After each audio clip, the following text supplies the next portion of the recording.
सनातन धर्म में मां लक्ष्मी को धन, ऐश्वर्य, सौभाग्य और समृद्धि की अधिष्ठात्री देवी माना गया है। जहां लक्ष्मी निवास करती है वहां अन्न, जल, वस्त्र, सुख और शांति का वास होता है। किंतु लक्ष्मी जी अत्यंत संवेदनशील और क्षणिक होती है।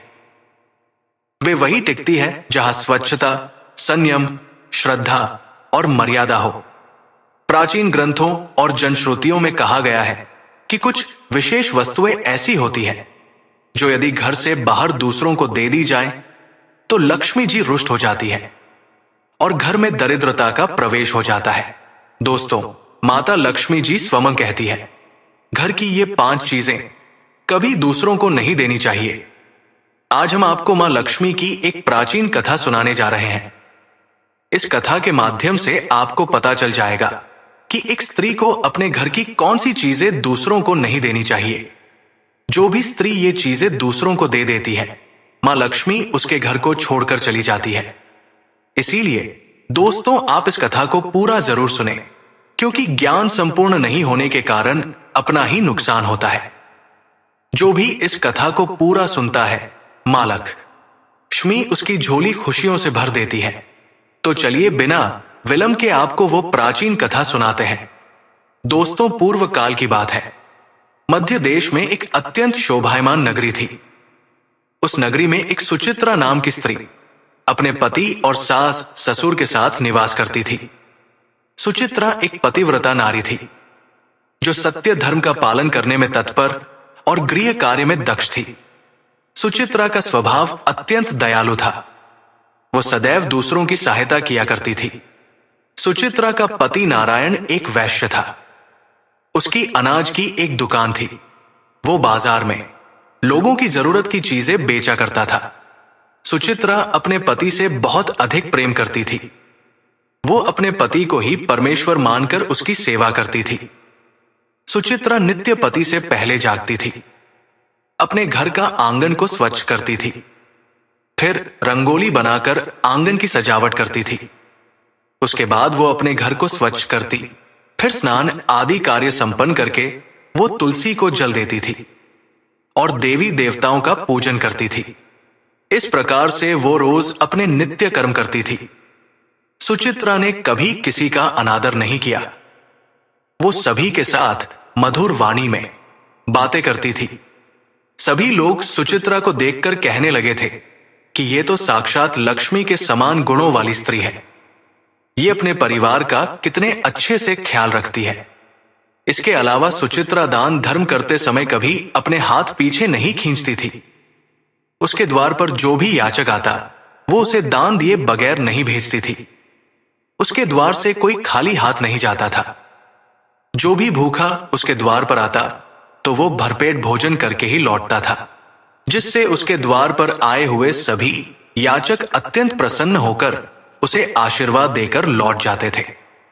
इतना ही नहीं, सुचित्रा अपने पड़ोसियों की भी सहायता करती थी। उसके पड़ोस में जो भी गरीब और दुखी लोग रहते थे, उन्हें भी वो नित्य भोजन दिया करती थी। पड़ोसियों को जो जो चीजें जरूरी होती, सुचित्रा बिना विचार किए ही दे दिया करती थी, जिस कारण से सुचित्रा के पड़ोसी भी उसका बहुत अधिक सम्मान करते थे। वे कहते थे, अहो, ये सुचित्रा तो साक्षात देवी है। देवी साक्षात मां अन्नपूर्णा ने ही सुचित्रा के रूप में जन्म लिया है। लोग जब भी सुचित्रा की प्रशंसा करते तो वे सभी उसके विषय में अच्छी बातें ही कहते। लेकिन लोगों की बातें सुनकर भी सुचित्रा ने कभी घमंड नहीं किया। वो उन सभी को आदर और सम्मान से ही बातें किया करती थी। फिर एक दिन की बात है। सुचित्रा की एक पड़ोसन उसके घर पर आती है। सुचित्रा उसका स्वागत करती है और बड़े प्रेम से उसे कहती है, हे बहन, हमारे घर में तुम्हारा स्वागत है। आज किस कारण से तुम्हारा मेरे घर पर आगमन हुआ है? यदि कोई वस्तु चाहिए तो मुझसे मांग लो, मैं तुम्हारी अवश्य मदद करूंगी। सुचित्रा की पड़ोसन कहती है, हे सुचित्रा बहन, आज मेरे घर पर बहुत से रिश्तेदार आए हैं। उनके लिए मैं भोजन बना रही हूं। इसीलिए मैं तुम्हारे पास रोटी बनाने के लिए चकला, बेलन और तवा मांगने आई हूं। यदि तुम कुछ समय के लिए मुझे चकला, बेलन और तवा दे दोगी तो बड़ी कृपा होगी। मैं काम हो जाने के बाद तुम्हें जल्द ही लौटा दूंगी। सुचित्रा कहती है, हे बहन, इसमें क्या बड़ी बात है? अभी मुझे चकला बेलन की आवश्यकता नहीं है, इसीलिए तुम मेरा चकला बेलन और तवा ले जा सकती हो। रुको, मैं अभी तुम्हें लाकर देती हूं। फिर सुचित्रा रसोई घर में जाती है और रसोई घर से चकला, बेलन और तवा लाकर उस पड़ोसन को देती है। तब पड़ोसन कहती है, हे बहन, तुम्हारा बहुत बहुत धन्यवाद। आज तुमने मेरा काम सफल कर दिया। मैं अपने मेहमानों को भोजन कराकर तुम्हारा चकला बेलन जल्दी से लौटा देती हूं। सुचित्रा कहती है, हे बहन, चिंता की कोई बात नहीं है। जब तुम्हारा कार्य पूर्ण हो जाएगा तब तुम मुझे लौटा देना। फिर वो पड़ोसन सुचित्रा का चकला बेलन और तवा लेकर चली जाती है। कुछ समय बाद अन्य एक स्त्री सुचित्रा के घर पर आती है। सुचित्रा उसका भी प्रेम से स्वागत करती है और पूछती है, पधारो बहन, आज तुम्हें मुझसे क्या काम है? संकोच ना करो और बताओ तुम्हें मुझसे क्या चाहिए। मैं तुम्हारी मदद जरूर करूंगी। तब वो स्त्री कहती है, हे बहन, मेरे घर में बहुत गंदगी हो गई है और मेरे घर को साफ करने के लिए मेरे पास कुछ भी नहीं है। इसीलिए मैं तुम्हारे पास झाड़ू मांगने के लिए आई हूं। यदि तुम्हें कोई समस्या ना हो तो कृपा करके मुझे अपने घर की झाड़ू दे दो। मैं अपना घर साफ करके तुम्हें झाड़ू लौटा दूंगी। सुचित्रा बिना विचार किए ही कहती है, हे बहन, बस झाड़ू ही तो है, इसमें क्या समस्या हो सकती है? तुम रुको, अभी मैं तुम्हें अपने घर की झाड़ू लाकर देती हूं। इतना कहकर सुचित्रा घर के अंदर जाती है और झाड़ू लेकर आती है और उस स्त्री को दे देती है। वो स्त्री सुचित्रा के घर की झाड़ू लेकर चली जाती है। फिर कुछ देर बाद अन्य एक स्त्री सुचित्रा के घर पर आती है। सुचित्रा उसका भी बड़े प्रेम से स्वागत करती है। सुचित्रा कहती है, पधारो बहन, क्या बात है? आज मेरे घर पर किस कारण से आना हुआ? तुम्हें जो कुछ भी चाहिए निसंकोच होकर कहो, मैं तुम्हारी सहायता करने का प्रयास अवश्य करूंगी। तब वो स्त्री कहती है, हे सुचित्रा बहन, तुम बड़ी दयालु हो। मैंने तुम्हारे बारे में बहुत सुना है और तुम सभी की मदद करती रहती हो, इसीलिए मैं तुम्हारे पास एक छोटी सी मदद मांगने के लिए आई हूं। सुचित्रा कहती है, हे बहन, संकोच ना करो, तुम्हें जो कुछ भी चाहिए मांग लो। यदि मेरे बस में होगा तो मैं मना नहीं करूंगी। मैं तुम्हारी सहायता अवश्य करूंगी। तब वो स्त्री कहती है, हे सुचित्रा बहन, आज मेरी बेटी को देखने के लिए लड़के वाले आ रहे हैं, इसीलिए मैं चिंता में हूं। मेरे पास पहनने के लिए एक भी गहना नहीं है, तो मैं अपनी बेटी को क्या दूं? उसके पास पहनने के लिए अच्छे वस्त्र भी नहीं है, इसीलिए कृपा करके मुझे आप थोड़े गहने और वस्त्र उधार में दे दीजिए, केवल एक दिन के लिए।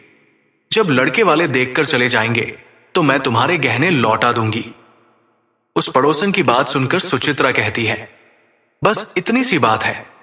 हे बहन, तुम चिंता मत करो, तुम्हारी पुत्री मेरी छोटी बहन के जैसी है, उसकी सहायता मैं अवश्य करूंगी। मैं अभी तुम्हें मेरे गहने और साड़ी देती हूं, जिसे पहनकर तुम्हारी पुत्री राजकुमारी लगेगी।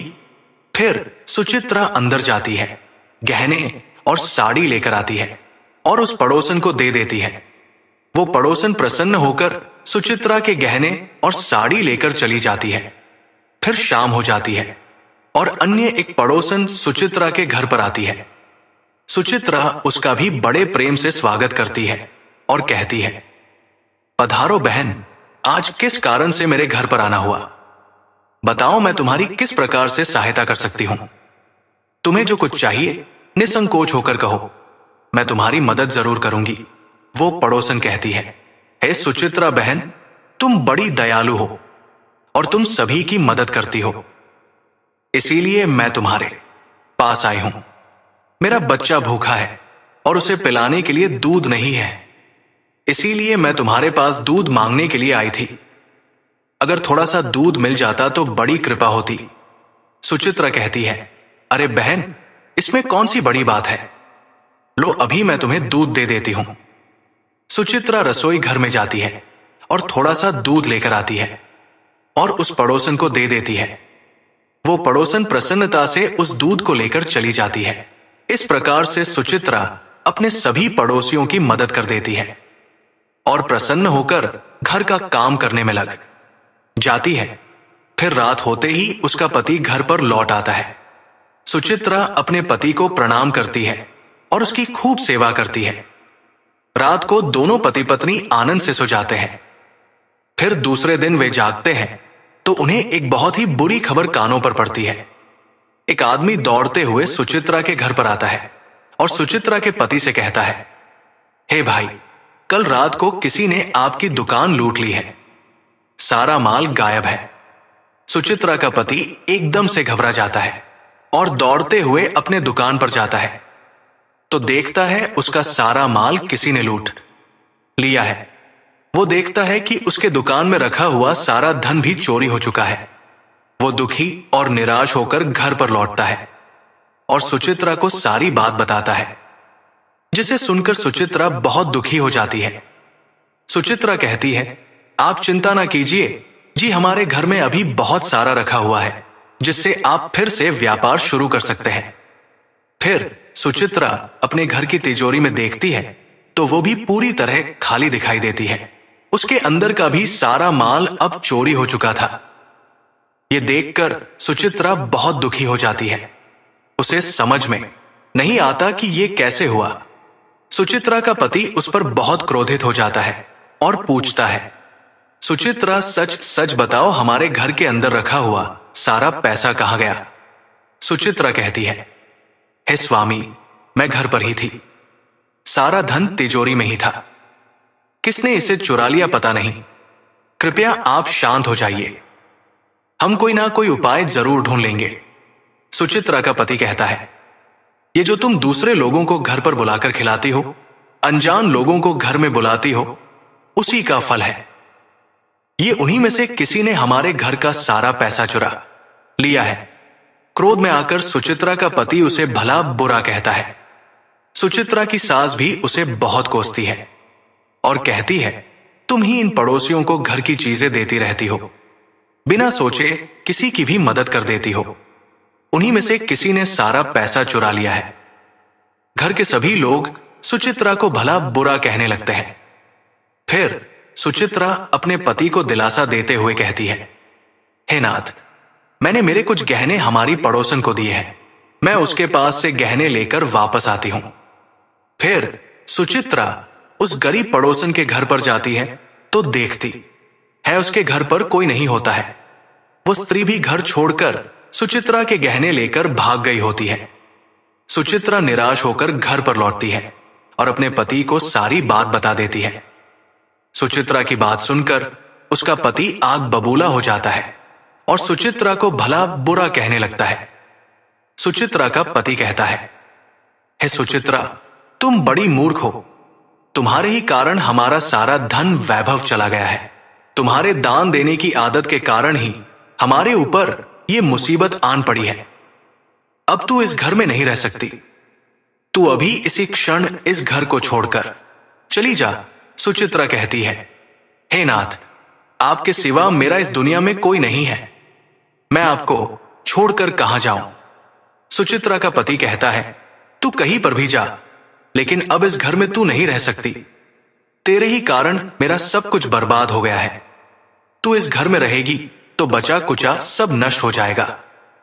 सुचित्रा अपने पति को हाथ जोड़कर विनती करने लगती है, हे स्वामी, ऐसा ना कहिए, मैंने कोई अपराध नहीं किया है, आपके बगैर मैं जीवित नहीं रह सकती, मुझ दासी को आप घर से मत निकालिए। लेकिन सुचित्रा का पति उसकी एक नहीं सुनता है और उसे अपने घर से धक्के मारकर निकाल देता है और कहता है, अब तू इस घर से चली जा और लौटकर मत आना। चाहे तो किसी नदी में कूदकर अपनी जान दे दे, लेकिन अब तू इस घर में मेरे साथ नहीं रह सकती। फिर सुचित्रा दुखी होकर रोते हुए अपने पति के घर को छोड़कर चली जाती है। चलते चलते सुचित्रा माता लक्ष्मी के मंदिर में जाती है और मां लक्ष्मी से प्रार्थना करते हुए कहती है, हे मां, मैंने ऐसा कौन सा पाप किया है जो मेरी ऐसी दशा हुई है? हे मां लक्ष्मी, मैं तो नित्य आपकी पूजा करती थी, फिर भी आपने मेरा घर क्यों छोड़ा? कृपया मुझे बताओ। मां, मैंने ऐसा कौन सा अपराध किया जो आप मुझसे रूठ गई हो? फिर सुचित्रा वहीं पर बैठकर सोचने लगती है, यदि मेरे पति मेरा स्वीकार नहीं करेंगे तो मैं जीवित रहकर क्या करूं? यदि मेरे ही कारण मेरे पति की दुर्दशा हुई है तो मुझे जीवित रहने का कोई अधिकार नहीं है। इतना सोचकर सुचित्रा अपने प्राण देने के लिए नदी की तरफ जाने लगती है। नदी के पास जाकर सुचित्रा माता लक्ष्मी से प्रार्थना करती है, हे मां लक्ष्मी, अब मैं अपने प्राण देने जा रही हूं। यदि मेरे द्वारा तुम हरि पूजा में कोई कमी रह गई हो तो मुझे माफ करो। मैं अपने पति के बगैर जीवित नहीं रह सकती, इसीलिए अब मैं इस नदी में कूदकर अपने प्राण दे दूंगी। इतना कहकर सुचित्रा नदी में कूदने ही वाली होती है कि साक्षात मां लक्ष्मी उस स्थान पर प्रकट हो जाती है। मां लक्ष्मी सुचित्रा से कहती है, रुक जाओ सुचित्रा, रुक जाओ पुत्री, तुम ये क्या कर रही हो? सुचित्रा आंखें खोलकर देखती है कि साक्षात मां लक्ष्मी उसके सामने खड़ी है। मां लक्ष्मी के दर्शन करके सुचित्रा बहुत प्रसन्न हो जाती है और मां को बारंबार नमस्कार करते हुए कहती है, हे मां लक्ष्मी, मुझे क्षमा करो, मैं बहुत बड़ा पाप करने जा रही थी। देवी लक्ष्मी कहती है, हे सुचित्रा, मनुष्य को स्वयं अपने प्राण नहीं लेने चाहिए, ये महापाप है। ईश्वर ने जो शरीर प्रदान किया है उसे ऐसे नष्ट नहीं करना चाहिए। सुचित्रा कहती है, हे मां, मैं विवश हूं। मेरे पति ने मेरा त्याग किया है और स्त्री को अपने पति को छोड़कर नहीं रहना चाहिए। मैं अपने पति को छोड़कर जीवित नहीं रह सकती, इसी कारण से अपने प्राण देने जा रही हूं। देवी लक्ष्मी कहती है, हे सुचित्रा, मैं सब कुछ जानती हूं और यह भी जानती हूं कि तुम्हारे पति ने तुम्हारा त्याग क्यों किया है। यह सब तुम्हारी ही भूल के कारण हुआ है। तुमने अनजाने में कुछ ऐसा चीजों का दान किया था जिस कारण से मुझे तुम्हारा घर छोड़कर जाना पड़ा। जो भी स्त्री अपने घर की इन चीजों को दूसरों को दे देती है, उनके घर में मेरा वास नहीं होता है। मैं उन वस्तुओं के साथ ही उनका घर छोड़कर चली जाती हूं। तब सुचित्रा कहती है, हे मां, ऐसी वो कौन सी वस्तुएं हैं? कृपया आप मुझे बताइए, मैंने कौन सी वस्तु का दान किया जिस कारण से आपने मेरे घर का त्याग किया है? देवी लक्ष्मी कहती है, हे पुत्री, अब तुम ध्यान से सुनो। मैं तुम्हें उन चीजों के बारे में बताती हूं जो किसी भी स्त्री को दूसरों को नहीं देनी चाहिए। इन चीजों का दान करने पर मैं उस घर को छोड़कर चली जाती हूं। हे सुचित्रा, सबसे पहली वस्तु है चकला, बेलन और तवा। किसी भी स्त्री को अपने घर का चकला, बेलन और तवा कभी दूसरों को नहीं देना चाहिए। रसोई घर में इन वस्तुओं का महत्व सबसे अधिक होता है। इन वस्तुओं की पवित्रता सदैव ही बनी रहनी चाहिए। इन्हीं वस्तुओं से भगवान विष्णु को प्रसाद बनाया जाता है और तवे पर बनी पहली रोटी भी गाय को खिलाई जाती है। इसीलिए इन वस्तुओं को हमेशा स्वच्छ और शुद्ध रखना चाहिए। दूसरों को देने पर यह अपवित्र हो सकती है और फिर इनका उपयोग करना अशुभ फल प्रदान करता है। इसीलिए सुचित्रा, तुमने अपने रसोई घर के चकला, बेलन और तवा अपनी पड़ोसन को देकर पहली सबसे बड़ी भूल की है। आगे मां लक्ष्मी कहती है, हे सुचित्रा, अब तुम दूसरी वस्तु के विषय में सुनो। तुमने अपनी पड़ोसन को अपने घर में रखी हुई झाड़ू ही दे दी, जिस वस्तु में मेरा सदैव वास होता है, जो वस्तु मुझे सबसे अधिक प्रिय है।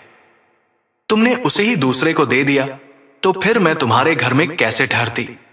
हे सुचित्रा, जो स्त्री अपने घर की झाड़ू दूसरों को दे देती है, मैं उसके घर को त्याग देती हूं। झाड़ू से घर की स्वच्छ छटा की जाती है और जहां पर स्वच्छता होती है उसी स्थान पर मेरा वास होता है।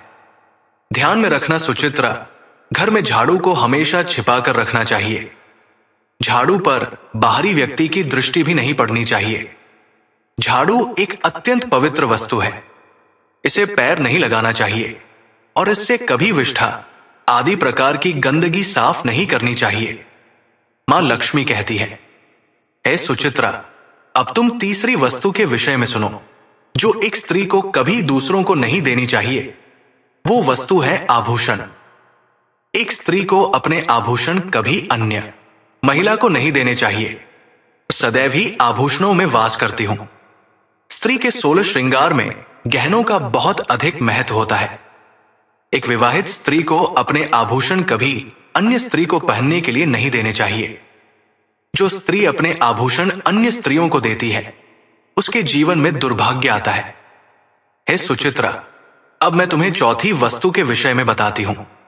किसी भी मनुष्य को शाम हो जाने के बाद कभी सफेद रंग की वस्तुओं का दान नहीं करना चाहिए। किंतु तुमने शाम के समय दूध का दान किया था। शाम को दूध का दान करने से जीवन में दुर्भाग्य आता है।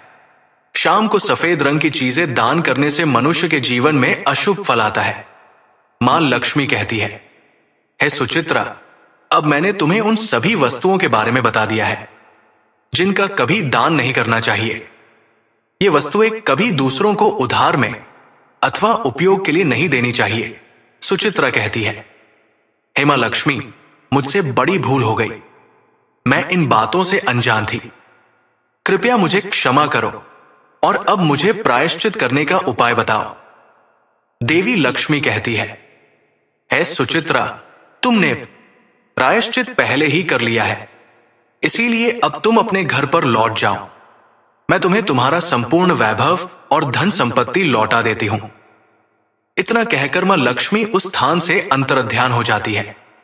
फिर सुचित्रा भी मां लक्ष्मी को धन्यवाद करती है और उस स्थान से घर की तरफ जाने लगती है। तभी उसका पति ढूंढते हुए उसी की तरफ आ रहा होता है। वो सुचित्रा के पास आकर उससे क्षमा मांगता है और कहता है, हे सुचित्रा, मुझे माफ करो, मैंने तुम्हें बहुत भला बुरा कहा था। तुम तो साक्षात देवी के समान हो। मां लक्ष्मी की कृपा से हमें अपना सारा धन वैभव वापस मिल गया है। जिन लोगों ने हमारा धन लूटा था, उन सभी ने हमारा धन हमें लौटा दिया और तुम्हारा नाम लेते हुए क्षमा मांग ली है। यह सुनकर सुचित्रा बहुत प्रसन्न होती है और अपने पति के साथ घर पर लौट जाती है। मां लक्ष्मी की कृपा से सुचित्रा के घर में फिर से सुख समृद्धि आती है और उसके बाद से सुचित्रा ने अपने घर की ये 4 चीजें कभी दूसरों को नहीं दी। तो दोस्तों, उम्मीद है आपको ये कथा पसंद आई होगी। वीडियो को लाइक जरूर करें और कमेंट में जय मां लक्ष्मी जरूर लिखें। साथ ही चैनल को सब्सक्राइब करें। आप सभी का धन्यवाद।